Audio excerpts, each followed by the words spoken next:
آنان دارد. علل اصلی کوتاهی قد.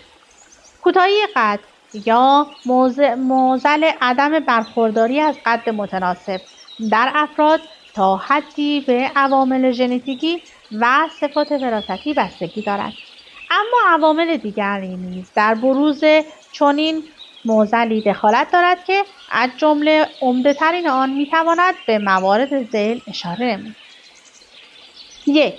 ابتدا به بیماری عدم تحرک یکنواخت و متناسب اندام حرکتی. 2. سوء تغذیه و عدم برخورداری از رژیم غذایی مناسب. 3. وارد آمدن فشار بر عصب نخاع و دفرم شدن شکل دیسک‌ها. 4. ایجاد شکاف و فاصله میان دیسک‌ها. 5. به کارگیری حرکات ورزشی و کششی نامناسب جهت افزایش قد. 6. کاهش میزان ترشح هورمون رشد انسان. 7. وضعیت نامناسب بدن در حالت ایستادن و نشستن. با توجه به عوامل فوق میتوان چنین نتیجه گرفت که علاوه بر عوامل ژنتیکی مؤثر در قد انسان، سایر عوامل دخیل در قد تغییرپذیر بوده و با استفاده از تکنیک‌ها و روش‌های تقویت کننده نظیر تغییر عادات غذایی و یا تمرینات جسمانی و همچنین تمهیدات پزشکی قابل انعطاف میباشند. عوامل بازدارنده افزایش قد. باید توجه داشت صرف نظر از عوامل درونی جسمی، عوامل فردی نقش مهمی در افزایش و یا کاهش قد دارند.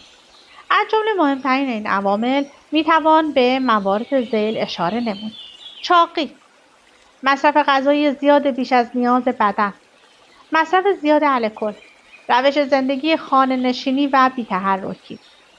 از جمله مهمترین عوامل بازدارنده برخورداری فرد از رشد متناسب و افزایش قد میتوان به چاقی و افزایش چربی در بدن اشاره نمود. چاقی یا ذخیره بیش از حد انرژی به صورت چربی در بدن ظاهر می شود.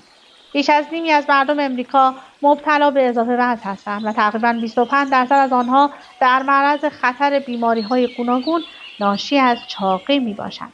زمانی که نسبت وزن به قد 20% یا بیش از میزان ماکسیموم باشد، چاقی تلقی می گردد.